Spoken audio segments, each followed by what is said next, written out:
Hello and welcome back to the channel. In today's video we've got real footage from today's test at 7:50 in the morning, 10th of February. As you can see, the weather's not brilliant, but we're all good to go. This was a really busy test route, so if you're looking at doing your test in Colwick, this is definitely one to watch.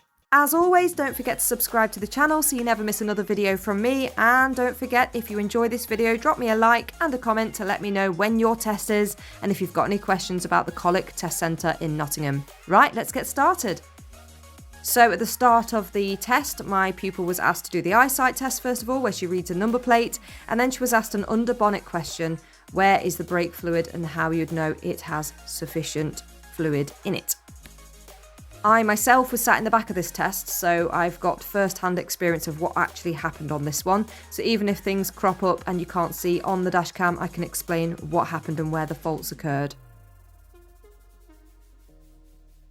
So as I said, this was a very busy route. I'm driving around the Colwick test area at 7:50 in the morning, and I'll speed up all the bits where nothing really happens and I'll talk you through any faults that occurred during this test.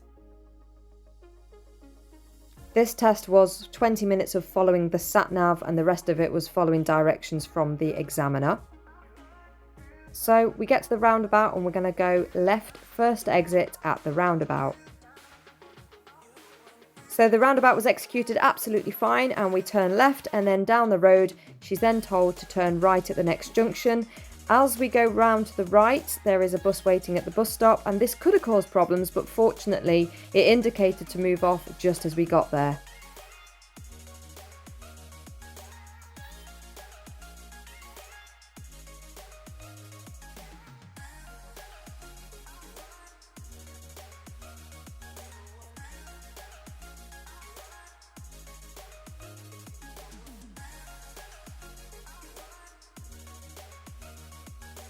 Now at the moment we've got temporary traffic lights on the crossroads. Be careful that you don't go in front of the sign that says wait here when the lights show red. My student did creep a little bit too far forward in the end. So yes, just make sure your positioning's good on this one.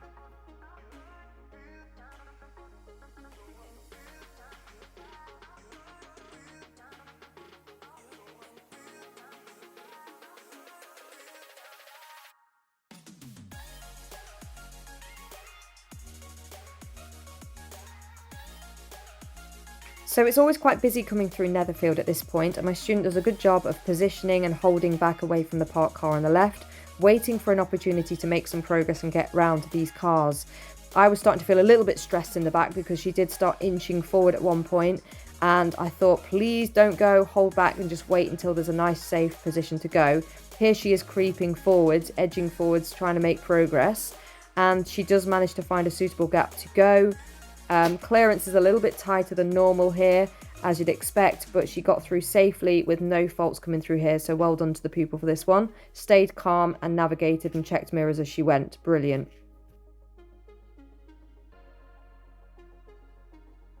As always, we've got to turn left at the mini roundabout. You've also got to remember that there's a zebra crossing as we've just crossed now, and there's one just after the roundabout here on the left.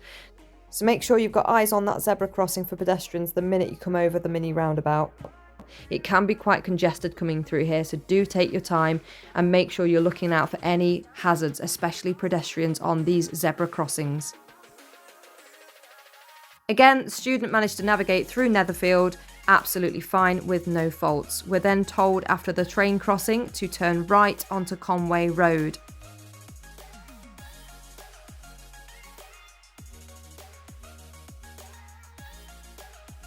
Okay, so as we go to turn right into Conway Road, there is a zebra crossing just after we turn in, and there are some children just on the right of the screen and they are walking towards the zebra crossing. Now my student picked up a driver fault for pedestrian crossing because they were approaching, and I think the examiner wasn't happy about her observations at that one. We were okay to cross just about, but just make sure if they're anywhere near those zebra crossings then you pull up and you wait.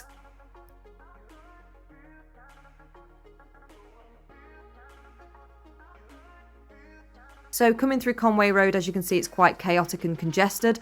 Lots of parked cars, lots of going on. So making sure you do your door mirror checks before you're repositioning and take your time going between the two parked cars on either side. My student was then asked to pull up before the next parked car on the left and almost gets too close to it. So she's told to ignore the driveway and stop right here so the examiner could set up the sat-nav. This is the angled start. My student picked up a blind spot driver fault for this one. Move off safety is how it would have been marked for not checking over his shoulder before moving off. So make sure you do all your all-round checks before you signal and move off from the angled start.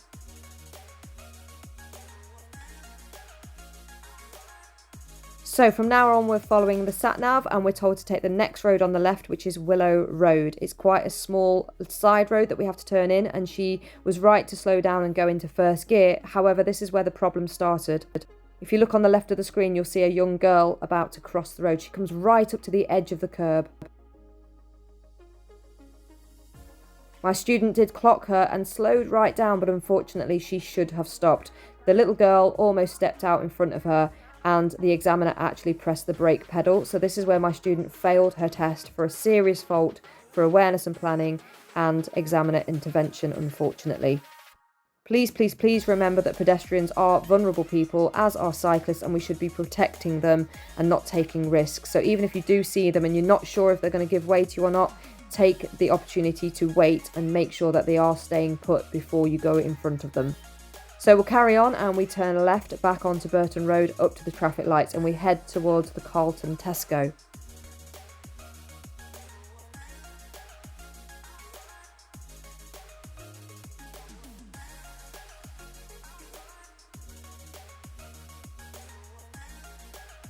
As we approach the traffic lights, we're told to turn right at the crossroads and then second exit following the road ahead at the mini roundabout.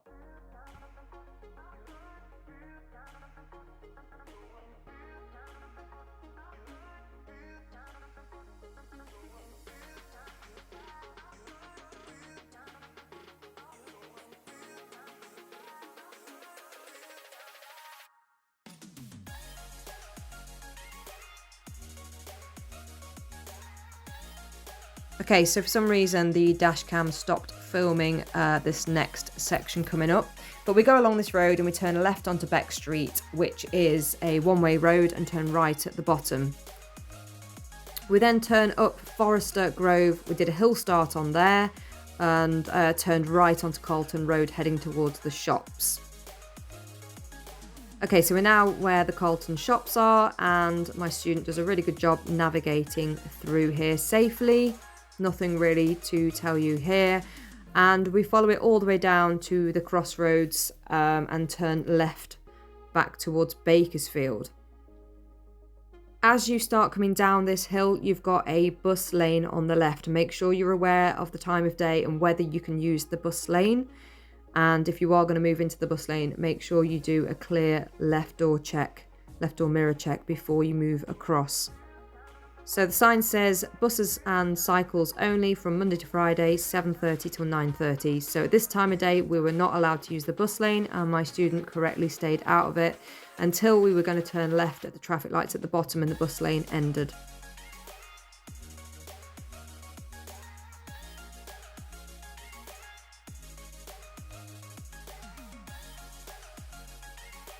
So we're asked to pull over in a safe place on the left along here. My student again does a very good job, but when she moves off, unfortunately, she misses that blind spot check again and picks up another move off safety fault.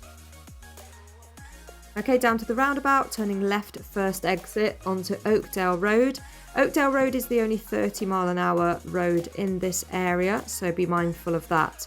My student actually pointed out to the examiner that although she knew it was 30, it was quite difficult to get up to speed because of the speed bumps, and she actually picked up an making progress appropriate speed driver fault, and I'm not sure if she put it for this section here. So be very careful what you say to the examiner. Sometimes it's worth justifying your reasons for doing something, but it also might backfire on you, so just be mindful of that.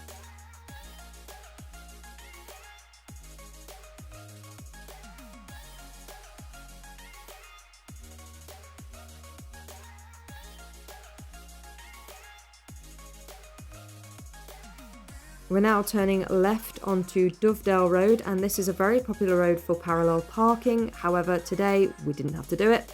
So carrying straight onto the end of the road, turning right. Be very careful that you're turning onto another 20-mile-an-hour road. Make sure you've got good observations before you pull out on this one.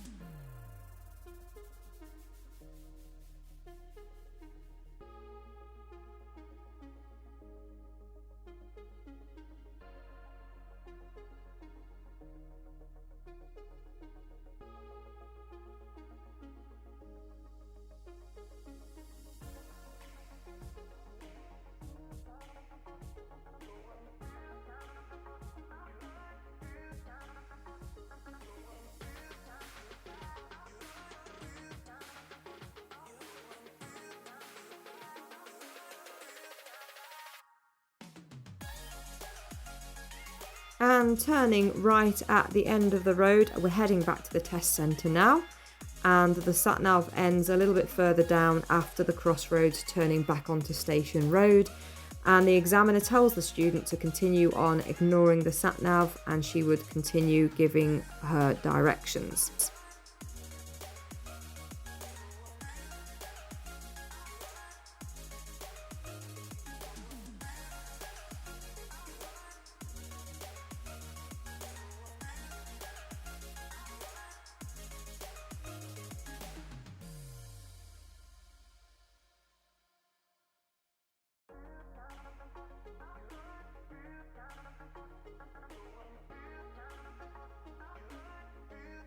Coming back through Netherfield, and we have a little bit of a situation at the mini roundabout. Now at the mini roundabout you must turn right, second exit.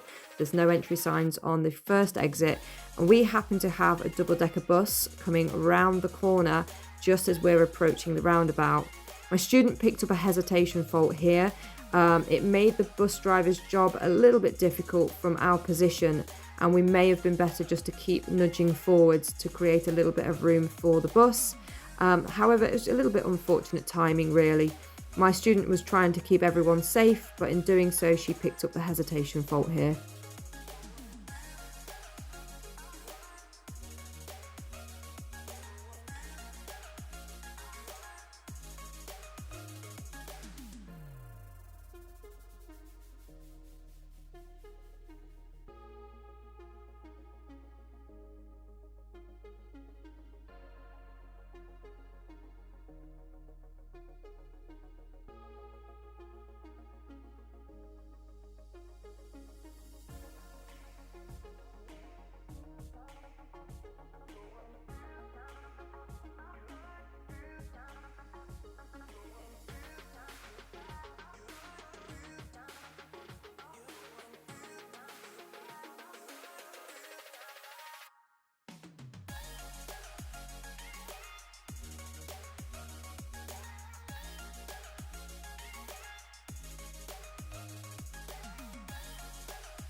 So again, we end up at the Roadworks at the crossroads, heading back towards the test centre, and my student does a good job of leaving the junction wide open for this exact reason. If she had parked blocking the junction, she would have picked up a serious fault there. So position, normal stop, perfectly fine where my student has parked. And we just had to be really patient here because the lights kept going to red and we had to sit there in awkward silence with the radio on, waiting for the lights to change. So I'm going to fast forward it here.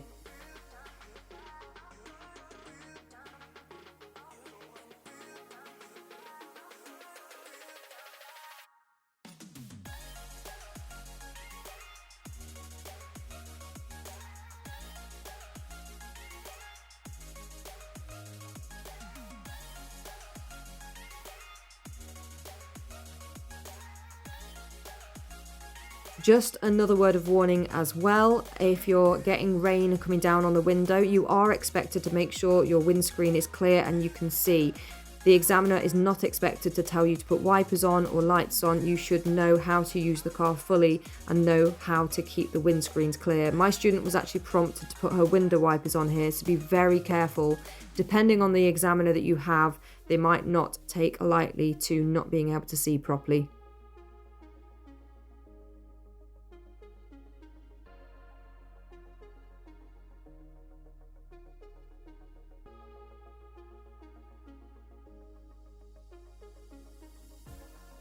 So heading back to the test centre now, as I say, and we turn left at the end of this road, heading back towards the roundabout outside Sainsbury's. She's then told to turn right, third exit at the roundabout. Now, unfortunately, even though my student positioned really well and did all her observations, judged the roundabout well, she unfortunately forgot to signal right entering the roundabout. She did signal coming off the roundabout, however, and did everything fine, but she did pick up a driver fault for necessary signal.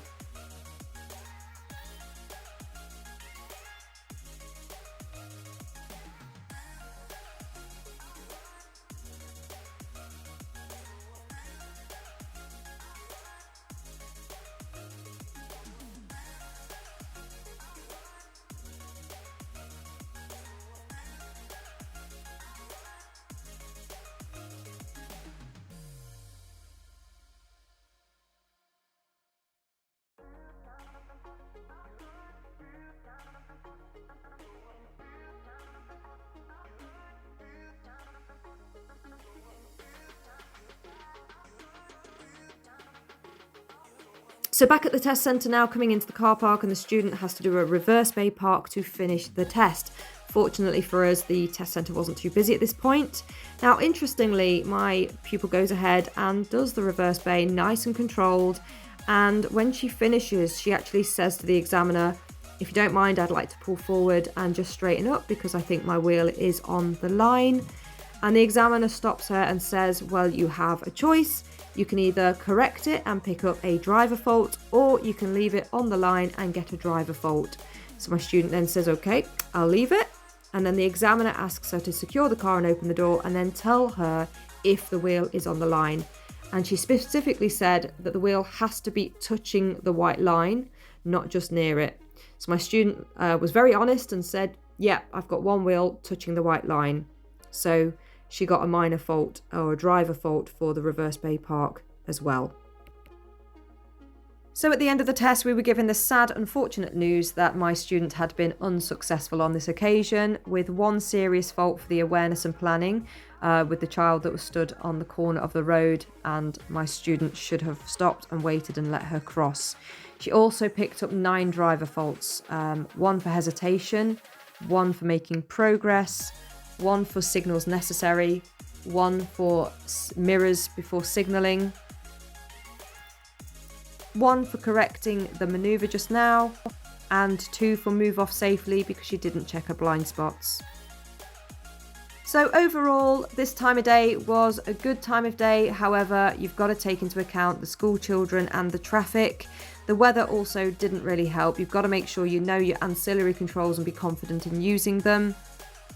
So make sure that you do know the areas of the test routes before you go for test, and also how to use the controls of the car, and make sure you're very confident with meeting traffic situations in rush hour and busier times of day.